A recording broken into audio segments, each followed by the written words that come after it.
सुबह उठने के बाद घर की सफाई ना करती हो, दिन में पलंग पर सोती हो, रात्रि भर बर्तन झूठे जिसके घर में पड़े रहते हो, उस घर में तुम अपनी धर्म पत्नी को दरिद्रता को लेकर प्रवेश कर जाइए। जहां नारी दिन में सोती हो, जहां रात भर के बर्तन झूठे रखे रहते हो, उसके घर में तुम प्रवेश कर जाओ। महाराज और स्थान तो कहा जहां इमली का पेड़ हो, पीपल का वृक्ष हो, बड़ का पेड़ हो, कांटेदार पौधे जिसके घर में लगे हो, उस घर में तुम प्रवेश कर जाओ, वहां पहुंच जाइए।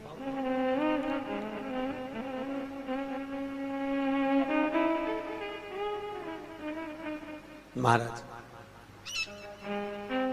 अब दुस्साह मुनि और दुर्वासा जी की तो बात चल रही है, इतने में भगवान नारायण और लक्ष्मी का विवाह हो गया था। तो नारायण लक्ष्मी जी नारायण से बोली, अपने विवाह को आज 15 दिन हो गए, मेरी बहन के विवाह को 20 दिन हो गए, अपन मिलने नहीं गए, एक बार चलो ना मिलने। भगवान बोले चल चलते, और भगवान नारायण सीधे उस ज्येष्ठा से मिलने के लिए, दरिद्रता से मिलने के लिए चल दिए। अब दरिद्रता से मिलने के लिए जैसे ही पहुंचे तो दरिद्रता कहां बैठी हुई थी? पीपल के पेड़ के नीचे। पीपल के पेड़ के नीचे दरिद्रता बैठी है और वहीं पर पहुंच गए। अब आप किसी से मिलने जाओगे तो क्या लेकर जाओगे? अरे बोलो तो क्या ले जाओगे? डंडा की मिठाई? डंडे लेकर जाओगे कि मिठाई लेकर जाओगे? अरे बोलो तो मिठाई लेकर जाओगे ना, कुछ भी मिष्ठान मुंह मीठा कराने के लिए। जिसकी विवाह हुआ है, अभी विवाह हुआ है, तो उसके यहाँ मिठाई का डब्बा लेकर चले। और मिठाई का डब्बा ले जाकर जैसे ही भगवान नारायण लक्ष्मी को दिया, लक्ष्मी ने तुरंत ज्येष्ठा देवी को दिया। ज्येष्ठा को दिया तो देते ही दरिद्रता ने मिठाई का डब्बा फेंक दिया, और फेंकते से ही बोली, लक्ष्मी तू मेरी छोटी बहन है, तुझे इतना नहीं मालूम कि तेरी बड़ी बहन खाती क्या है, और मेरे लिए तू मिठाई लेकर आई है? तू पागल हो गई है, मूर्ख हो गई है, जो तू मेरे लिए मिष्ठान लेकर आई है।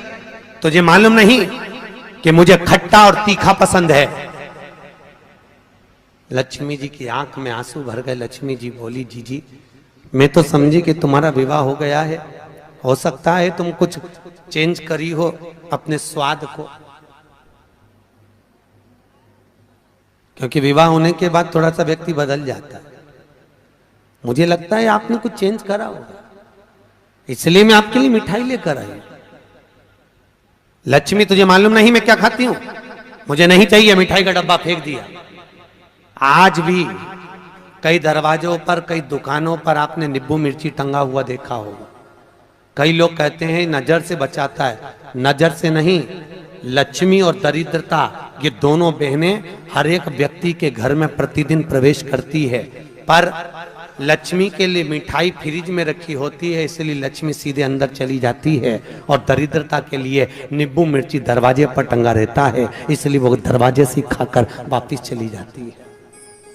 दरवाजे से खाकर तुरंत वहीं से लौट जाती है। कई लोग कहते हैं नजर के लिए, नजर के लिए नहीं, दरिद्रता हमारे यहाँ प्रवेश ना करे, ज्येष्ठा हमारे यहाँ प्रवेश ना करे, इसलिए नींबू और मिर्ची को दरवाजे पर बांधा जाता है। और कई लोगों को नहीं मालूम तो वो कहते हैं नजर से बचाता। नजर से नहीं, दरिद्रता का प्रवेश ना हो। अगर दरिद्रता हमारे घर में प्रवेश कर रही है तो वो दरवाजे से भोजन कर कर निकल जावे, हमारे घर के अंदर प्रवेश ना करे। इसलिए हिंदू धर्म की रीति आज भी घर के अंदर नींबू और मिर्ची को एक ही डलिया में नहीं रखा जाता। अगर नींबू और मिर्ची एक ही डलिया में रखे रहते हैं तो उस घर में दरिद्रता का निवास है, दरिद्रता का प्रवेश। महाराज हमारे यहां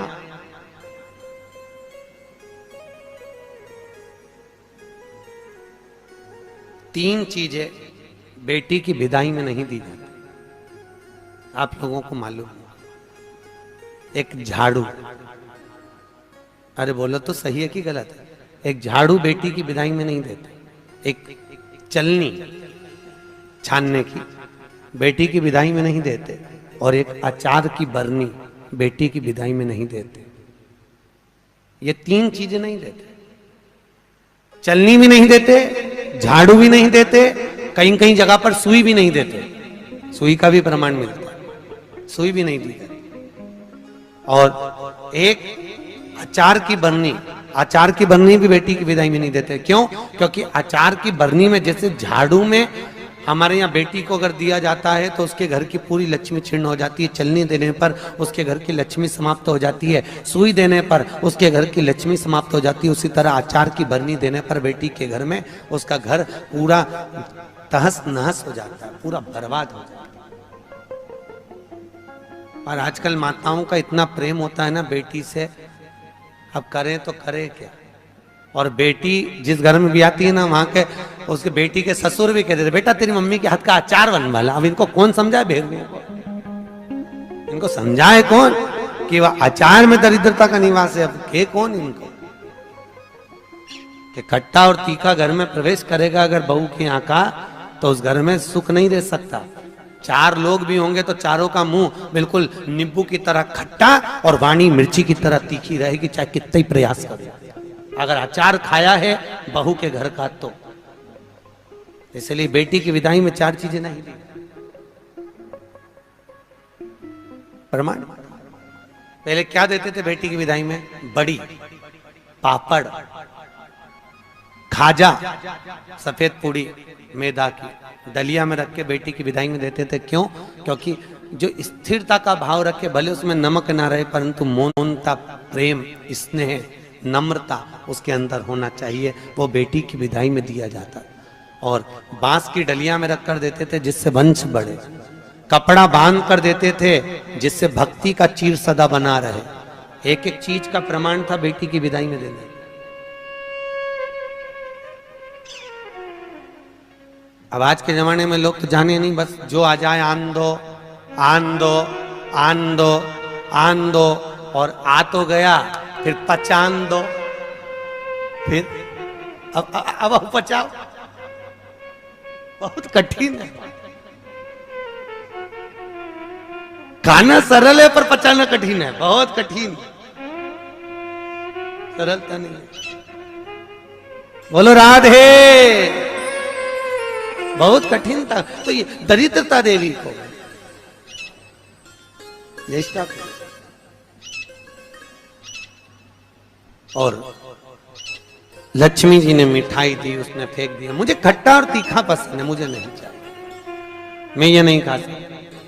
आप ले जाओ इसको, मुझे खट्टा और तीखा ला कर दीजिए।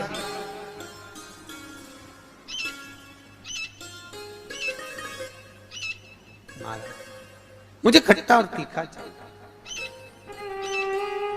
समझाया। भगवान विष्णु लक्ष्मी जी से कह रहे हैं तेरी बहन को समझाना बहुत कठिन है, तू चल। लक्ष्मी जी जाने लगी। इतने में लक्ष्मी जी ने भगवान नारायण से विनती करी, नारायण ये मेरी बहन दरिद्रता बैठी है पीपल के पेड़ के नीचे, और पीपल के वृक्ष के नीचे मेरी बहन बैठी हुई है। इस पीपल के वृक्ष के नीचे तो ना जाने कितने कितने लोग पूजन करने के लिए आएंगे, ना जाने कितने कितने लोग पूजन करने के लिए पहुंचेंगे, और ये दरिद्रता यहाँ बैठी रहेगी तो दुनिया के लोगों के साथ में तो ये दरिद्रता पीछे पीछे उनके घर चली जाएगी। फिर दुनिया के लोग पीपल के वृक्ष की पूजन नहीं कर पाएंगे। और पद्म पुराण के अंदर लिखा है कि पीपल के वृक्ष के नीचे 52,000 ब्राह्मणों का वासा होता है। फिर पीपल के वृक्ष का प्रमाण क्या? भगवान नारायण बोले सुनो लक्ष्मी, ये पीपल के वृक्ष के नीचे तुम्हारी बहन दरिद्रता निवास कर रही है, पर जिसकी हाथ में या तो माला हो, जल का पात्र होगा, या कुंकू का चोपड़ा होगा, या दिया बाती होगा, जो अपने हाथ में कुछ ना कुछ लेकर आएगी पीपल के वृक्ष की पूजन के लिए और वापिस वो पात्र लेकर जाएगी, उसके पीछे कभी दरिद्रता उसके घर में प्रवेश नहीं करेगी। और जो खाली हाथ पीपल के वृक्ष के नीचे प्रवेश करता है उसके साथ में दरिद्रता उसके साथ पीछे पीछे प्रवेश कर जाती है। और सुनो लक्ष्मी, आज शनिवार का दिन है, जिस दिन मैं इस दरिद्रता से मिलने के लिए लक्ष्मी तेरे साथ में इस पीपल के वृक्ष के नीचे आया हूं, ज्येष्ठा से मिलने के लिए, तेरी बहन दरिद्रता से मिलने के लिए। शनिवार के दिन अगर कोई भूल से भी इस पीपल के वृक्ष के नीचे आकर नमन करेगा, प्रणाम करेगा, पूजन करेगा, पाठ करेगा, उसको सर्व सुख की अनुभूति प्राप्त हो जाएगी। इसलिए शनिवार का प्रमाण कहा गया। शनिवार की प्रधानता। और महाराज, एक रविवार का दिन ऐसा होता है जिस दिन दरिद्रता ने मांगा है अपने सुख के लिए। दरिद्रता देवी कह रही है, महाराज अगर 7 दिन आपके हैं तो एक दिन मुझे दिया जाए मेरे सुख के लिए। दरिद्रता देवी, तो रविवार के दिन इस पीपल के वृक्ष के नीचे ज्येष्ठा तेरी प्रखरता के साथ में तू दुसाह मुनि के साथ इसमें निवास करेगी।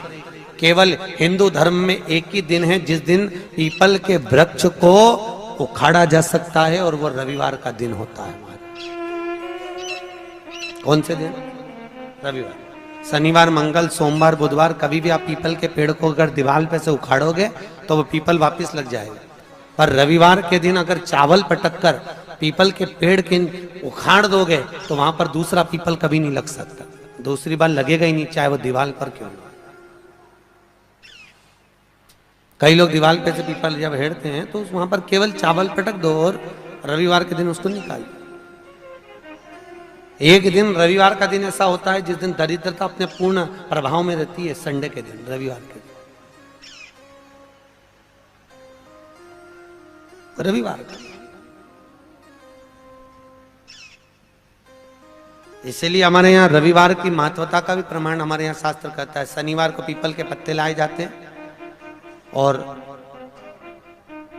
जो व्यक्ति ज्यादा बीमार रहता है उसको रविवार के दिन पीपल के पत्ते की पत्तल बनाकर उसको भोजन कराकर पत्तल को चौराहे पर पटक दिया जाता है, तो वह व्यक्ति बीमारी से छूट जाता है, उसको फिर बीमारी नहीं रहती, रोग मुक्त। जो बहुत ज्यादा बीमार रहता है इसलिए शनिवार को पत्ते लाकर रविवार को भोजन कराते पीपल के पत्ते। पद्म पुराण में उसका व्याख्यान लिखा। पीपल के पत्ते का प्रमाणित, पीपल के वृक्ष, दरिद्रता का निवास हुआ है वहां। तो पूर्णता का भाव कहां प्रकट करा? तो भागवत कहती है मनुष्य की पूर्णता कहां है? तो मनुष्य की पूर्णता है भगवान के भजन में, भगवान की कथा में, भगवत तात्विक सुख के अंतर्गत भगवान की पूर्णता मानी।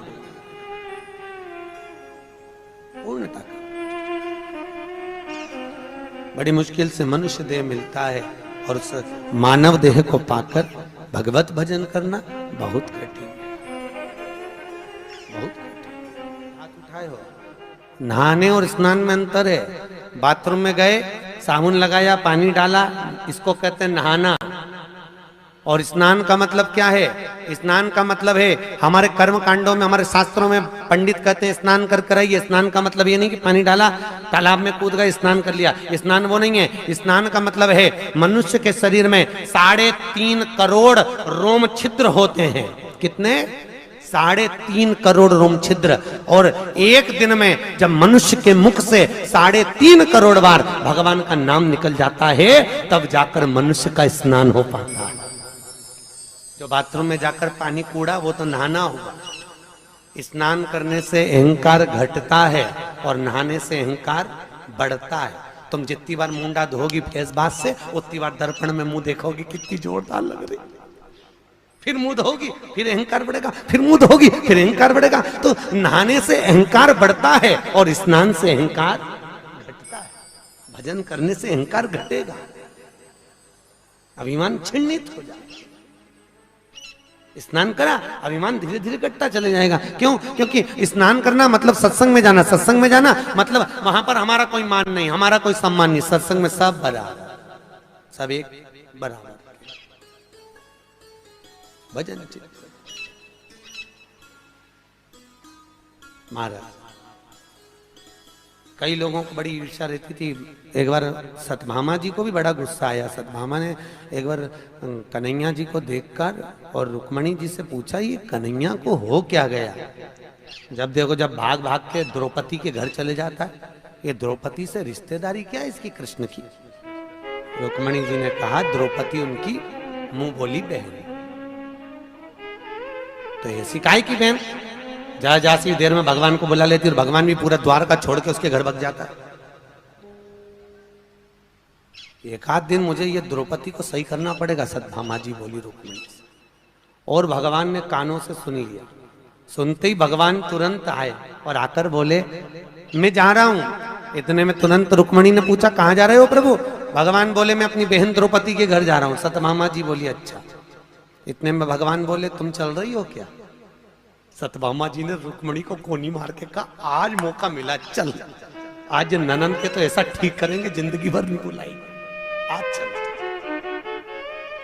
और सत्यभामा जी तुरंत कहती हैं हाँ प्रभु हम चल रहे। रुक्मिणी जी बोली हम भी चल रहे। दोनों चल दी।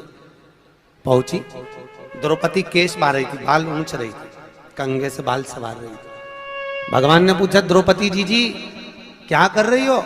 द्रौपदी बोली भैया बाल सवार रही हूं। इतने में भगवान बोले तू काय को बाल सवार रही? तेरी दो दो भाभी आई ये सवारेगी। सत्यभामा ने मन में सोचा अपनी तो पूरी लाइन क्लियर होती चली, अच्छा ऐसा बाल सवारूंगी एक खोपड़िया में बाल नहीं रहने दू इसके, रुक तो जा ननंद के। सत्यभामा से भगवान ने कहा सत्यभामा तुम तेल लगाओ, रुक्मिणी तुम चोटी करना द्रौपदी की। आओ सत्यभामा जी जो तेल लगाने बैठी, तेल लगाते लगाते सत्यभामा जी ने एक बाल तोड़ दिया। जो तोड़ा, द्रौपदी कुछ नहीं बोली, पर उस बाल को तोड़ते ही उसमें से आवाज आई हे कृष्ण। सत्यभामा जी ने फिर दूसरा बाल तोड़ा, फिर उसमें से आवाज आई हे कृष्ण। सत्यभामा जी ने फिर बाल तोड़ा, उसमें से फिर आवाज आई हे कृष्ण। जैसे बाल तोड़ने पर आवाज आ रही है, बार बार आवाज आ रही है, तो बार बार आवाज आए तो सत्यभामा ने रुक्मिणी से पूछा जी ये द्रौपदी के बाल तोड़ने से कृष्ण की आवाज क्यों आ रही है? तब भगवान कृष्ण ने आकर कहा सत्यभामा तुम पूछ रही थी कि मैं भाग भाग कर द्रौपदी के घर क्यों जाता हूं। सत्यभामा पूरी पृथ्वी पर मात्र एक द्रौपदी ऐसी है जो एक दिन में 3.5 करोड़ बार मेरा नाम जाप करती है, इसलिए मैं दौड़ दौड़ कर इसके पास जाता हूं। इसके हर एक रोम रोम में मैं समाया हूं, मैं समाया। फिर भी सहन नहीं हुआ, फिर भी सत्यभामा से सहन नहीं हुआ। और सत्यभामा जी ने चोटी करते करते पूछ ही लिया द्रौपदी से, ए द्रौपदी जी एक बात बताओगी? द्रौपदी बोली बोलो क्या पूछना है? हमारा एक पति और हम 16,108 रानी, तो भी हमारे कहने पे नहीं चलता। और तू अकेली और तेरे 5 पति तेरे कहने पे चलते हैं। कहां की बूटी खिला दी तूने अपने पतियों को? ऐसी कौन सी जड़ी बूटी खिलाई है, ऐसा कौन सा जादू कर दिया जो तेरे 5 पति तेरे कहने पे चल रहे हैं और हमारा एक पति हमारे कहने पे नहीं चले? अब ये बात अगर किसी स्त्री से कहो कि तेरे पति तेरे कहने पे चल रहे हैं तो बुरा तो लगेगा ना, और हमारा पति नहीं चल रहा। बहुत गुस्सा आया द्रौपदी को, पर बोली कितना सुंदर। द्रौपदी बोलती है भाभी मेरा कृष्ण भी आपके कहने पर चलता, जैसे आज मेरे 5 पति मेरे कहने पर चल रहे हैं। मेरे 5 पति मेरे कहने पर केवल एक शर्त पर चल रहे हैं। याद करो जी भाभी, जब मेरा विवाह हुआ था ना, मैं अर्जुन के साथ में ब्याही थी। अर्जुन मुझे लेकर आए और मेरी सास रोटी बना रही थी। सास रोटी बनाते बनाते अर्जुन ने कह दिया माँ हम देखो क्या लाए हैं, और जैसे ही सास ने पलट कर नहीं देखा और कह दिया 5 बांट लो, और मैं 5 पतियों की पत्नी बन गई। अपना सास का कहना मानकर मैंने अपने सास का वाक्य का आदर करा और मैं 5 पतियों की पत्नी बनी। पर भाभी मैंने अपनी सास का सम्मान करा, वन में भी रही तो साथ निभाया, जंगल में भी रही तो साथ निभाया, और आपने कौन सा साथ निभाया भाभी? तुम 16,108 रानियां थी और तुम्हारे सास ससुर देवकी और वसुदेव द्वारका में मिलने के लिए आए थे। 16,108 रानियां तुम अपने अपने कमरे में जाकर सो गई और सास ससुर को हॉल में पटक दिया। अगर एक बहू भी अपना कमरा छोड़कर कह देती मम्मी 2 दिन के लिए आई हो, इसमें ठहर जाओ, पापा इसमें ठहर जाओ, तो सास ससुर का अगर तुम आदर करती, अगर तुम तुम्हारे पति के माता पिता का आदर करती, तो यह पक्का था कि तुम्हारा पति भी तुम्हारे कहने पर चलता। पर तुमने अपने पति के माता पिता का आदर नहीं करा, इसलिए तुम्हारे पति भी तुम्हारे कहने पर नहीं चलते। तुम आदर तो करती। भाभी आज भी वो देवकी वसुदेव हाल में ही बैठे हैं और सब रानियां अपने अपने कमरे में बैठी है। द्वारका गए हो आप लोग? द्वारका गए हो तो द्वारका में जाकर देखना, देवकी और वसुदेव का मंदिर द्वारकाधीश के ठीक सामने, सब रानियां अपने अपने भवन में और वो हॉल में। सम्मान करोगी तो सम्मान मिलेगा, आदर करोगी तो आदर मिलेगा। आप अगर माता पिता का आदर तो करो, वचन तो निभाओ। जब लड़का और लड़की की शादी होती है ना तो मैं 7-5 वचन बोलते हैं। इधर बोलते कि नहीं बोलते मालूम नहीं, जोधपुर में बोलते हैं 7-5 ही बोलते कि 14-15 बोलते। अच्छा 7-5, लड़की के 7 और लड़के के 5 वचन। लड़की अपना वचन निभाती है तो वचन में एक वचन दिलवाती है कि तुम मेरे माता पिता का आदर करना, लड़के से खिलवाती है। लड़का कहता है हाँ करूंगा। पर लड़के के 5 वचन में यह वचन नहीं रहता कि तू मेरे माँ बाप का सम्मान करना। क्यों नहीं रहता? लड़की के 7 वचन में लड़की अपने लड़के से वचन दिलवाती है। पंडित बोलता है कि लड़की का एक वचन है कि तुम हमारे माँ बाप का सम्मान करना। लड़के से हुंकारा भरवाया जाता है, लड़के से पूछा जाता है कि तुम लड़की के माँ बाप का सम्मान करोगे?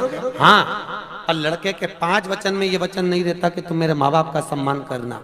किसी ने पूछा गुरुदेव ये बताओ, लड़की के 7 वचन में एक वचन है कि तुम उसके माँ बाप का सम्मान करो, तो लड़के ने वचन क्यों नहीं दिलवाया लड़की से कि तुम हमारे माँ बाप का सम्मान करना? तो भागवत कहती है इसलिए वचन नहीं दिलवाया क्योंकि लड़का ज्ञानी है, उसको मालूम है जब ये अपने माँ बाप का सम्मान मुझसे करवा रही है तो ये पक्का है कि मेरे माँ बाप का सम्मान भी ये कर लेगी, तो मुझे वचन दिलवाने की जरूरत ही नहीं है। मैं क्यों वचन दिलवाऊं? जब ये अपने माँ बाप का सम्मान कर रही है, अपने माता पिता के लिए एक पराये लड़के से हुंकारा भरवा रही है कि तुम मेरे माँ बाप का सम्मान करना, जब इसके मन में अपने माता पिता के प्रति इतना आदर है तो मेरे माँ बाप के प्रति इसके मन में कितना आदर होगा। इसलिए मुझे वचन दिलवाने की जरूरत नहीं। ये लड़की घर की संस्कारित है और मेरे माता पिता का आदर करेगी, ये मुझे लगता है, मैं मानता हूं। इसलिए लड़का वचन नहीं दिलवाता कि तुम मेरे माँ बाप का सम्मान करना। उसने एक ने दिलवा लिया, वही बहुत वचन का।